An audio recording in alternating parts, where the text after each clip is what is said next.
Sekarang kalau Anda tanya, amalan takwa itu apa? Pertama sholat. Sholat, Pak.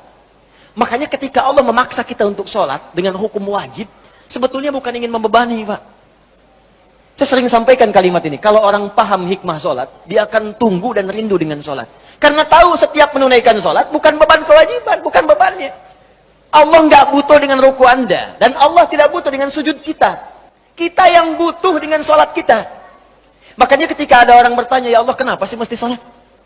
Maka Allah perdengarkan di setiap telinga kita. 24 jam tak berhenti. Ya, telinga bahasa Arabnya udhun. Jamaknya disebut azan. Maka ada azan yang dikumandangkan setiap hari. 5 kali dalam setiap pergantian waktu. Subuh ganti ke siang, zuhur, azan lagi. Ganti ke asar, azan. Ganti ke maghrib, azan. Bahkan mau malam pun masih azan. Diperdengarkan.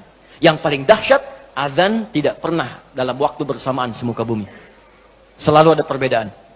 Tanah Kusir azan, tiba-tiba Jakarta sana azan. Jakarta selesai masuk Tangerang azan. Tangerang azan sampai ke Serang azan. Serang azan selesai Banten, Pandeglang azan. Terus, ternyata semuka bumi 24 jam azan tidak pernah berhenti. Apa itu azan? Bukan sekedar panggilan. Tapi kalimat yang ingin disampaikan pada setiap orang yang mempunyai telinga dan pendengaran. Azan. Ketika diperdengarkan ada syahadat. Allahu Akbar, Allahu Akbar. Makanya tidak sedikit ada orang-orang itu, Pak Ibu sekalian, masuk Islam karena dengar azan. Dulu pernah ada orang, cuma nonton dia kuliah tuh di luar negeri. Ya. Kemudian di flatnya itu, bukan cuma orang Islam. Ada temannya non-Muslim. Yang Muslim ini bagus nih, bisa dibiasakan. Dia terbiasa dengan hal-hal Islami. Bahkan tayangan TV pun dia putar yang channel One itu dari Mekah. Tentang sholat, baca Quran. Ini bisa kita biasakan. Ke kantor, kalau sedang senggang baca mushaf, baca hadis. Mungkin bagi sebagian orang, dengan izin Allah dapat hidayah. Lewat kebiasaan kita. Begitu sedang membuka tayangan itu, muncullah sedang sholat isya. Tayangan persiapan sholat isya langsung dari Masjidil Haram. Yang non-muslimnya tiba-tiba datang. Yang muslim itu cuma iseng nanya begini. Kawan, menurut kamu, berapa jumlah orang yang ada di masjid itu? Temannya bilang begini. Ya, mungkin 1000, 2000 lah. Ya. Apa jawab yang si muslim ini? Ada di sana sekarang setidaknya 500.000 orang. Sebelum dilakukan perluasan. 500.000 orang. Pertanyaan kedua, perhatikan kalimatnya. Menurut kamu, berapa lama waktu yang dibutuhkan untuk membuat mereka semua rapi seketika? Dia berpikir sejenak, kemudian dia jawab. Mungkin seminggu 2 minggu kayak. Seminggu 2 minggu, sepekan 2 pekan. Kata si muslim ini, aku akan tunjukkan kepadamu, tidak sampai 5 menit, semuanya akan rapi dan baris. Kata yang kawan tadi, mustahil, gak bisa itu. Tadi kan, rasionalitasnya jalan. Ketika rasio sudah mulai jalan, maka mudah bagi Allah memberikan hidayah dan hikmah kepada jiwanya. Maka seketika, kata temannya yang muslim, sekarang coba lihat. Begitu qamat, Allahu Akbar, Allahu Akbar. Wah, sudah. Yang tawaf berhenti semua. Yang tadinya duduk, berdiri semua. Siap. Bingung temannya. Wah, jangan dulu jangan dulu bingung. Lihat dulu nih. Begitu sudah imam yang mengatakan, Istawu, istaqimu. Wah, semua rapi. Saat takbir, Allahu Akbar. Semua angkat tangan takbir. Maka apa respon yang non-muslim ini? Dia katakan kepada yang muslim, tolong tunjukkan kepadaku bagaimana caranya masuk Islam. Karena ini bukan agama buatan manusia. Hidayah. Ada orang nonton sholat isya, masuk Islam. Ada orang sudah Islam, gak mau sholat isya. Orang udah qomat nunggu dekat subuh. Jadi bisa jadi asbab hidayah. Dan yang paling menarik begini Pak, kadang dalam keseharian, kenapa cuma Anda yang dengar azan? Kenapa Anda yang lihat, Anda pulang kerja, bisa kan lewat jalan lain. Tapi kenapa Anda bisa melewati orang sholat? Kok bisa melihat orang ke masjid? Kok tiba-tiba lewat ke tempat masjid yang sedang azan? Itu kan hidayah. Sebetulnya Allah sedang jemput kita. Ketika Anda bertanya, kenapa kami sholat ya Allah? Dijawab lagi di suara azan. Hayya 'alas shalah. Kenapa sholat ya Allah? Teruskan. Hayya 'alal falah. Tuh, falah.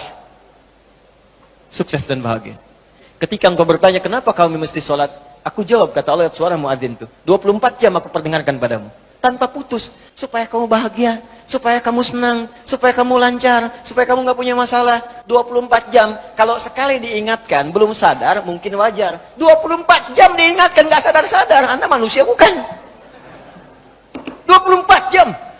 Datang terus, kedengaran terus. Gak sadar juga. Perlu apa lagi? Jadi Sekarang yang salah siapa? Jangan lagi Anda salahkan Allah. Ya Allah, kenapa saya mesti begini? Why me ya Allah? Why not, kata Allah. Kamu saya kasih nggak diambil-ambil. Makanya kalau kita sadar, cara berpikirnya begini, sholat membuat kita bahagia, maka semua orang akan menunggu waktu sholat. Karena itu ketika Anda punya masalah, kalimat sholat itu ketika disebutkan di Quran, bersanding dengan solusi. Quran surah kedua ayat 45. Wasta'inu bis-sabri was. Kalau engkau punya masalah, kata Allah, maka minta kepadaku. Sabar terima masalahnya, karena semua orang punya masalah.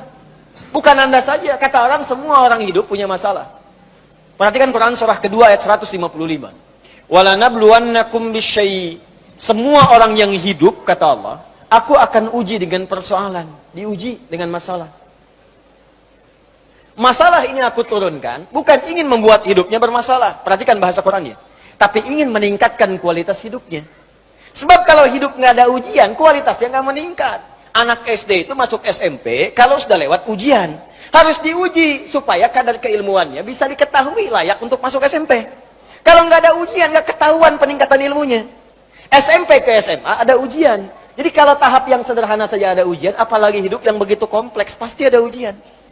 Di cara berpikirnya jangan salah. Ketika sedang punya masalah, sesungguhnya Allah sedang akan meningkatkan kualitas hidup kita. Semakin tinggi ujian, artinya kita akan semakin meningkat dengan kuat. Karena orang besar itu nggak akan diuji dengan ujian kecil. La yukallifullahu nafsan illa.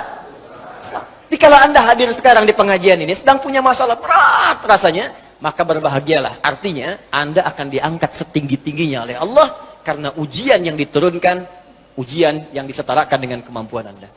Itu poinnya. Nggak ada orang hidup nggak punya masalah. Apa dikira Ustadz gak punya masalah? Lebih banyak daripada jemaah. Tuh masalah antum tuh. Saya jawab juga. Di hidup bersanding dengan masalah. Persamaan terbaliknya, orang yang tidak ingin punya masalah artinya tidak ingin hidup. Siapa yang tidak ingin punya masalah? Angkat tangan. Selesai. Nah sekarang kata Allah, kalau sedang punya masalah, minta kepada saya solusinya supaya dipermudah. Lewat apa ya Allah? Wassalah, datang. Kalau Anda masih nggak mau sholat, ditanyakan imannya oleh Allah. Makanya kalimat ini disebutkan sekali lagi untuk menguatkan di ayat 153. Dipanggil kalimat imannya. Seakan-akan begini bahasanya. Kamu ini punya iman apa enggak sih? Kalau nggak punya iman kamu apa? Ya karena nggak ada iman. Sekarang kamu masih mengaku beriman, tapi saya panggil sholat nggak datang. Karena itu di ayat 153, paling kanan sebelah bawah, itu kalimatnya berubah dengan disebutkan kata iman di depannya. Ya ayyuhalladzina amanu. Hei semua orang beriman, mana imanmu? Ista'inu bis-sabri was-shalah. Kalau kalian punya masalah, kata Allah, sekali lagi datang. Lewat sholat minta kepadaku. Makanya kalimat ista'in dirubah menjadi kalimat permintaan. Berubah jadi nasta'in. Saya tanya pada Anda, apakah kita mengucapkan kalimat nasta'in dalam setiap sholat?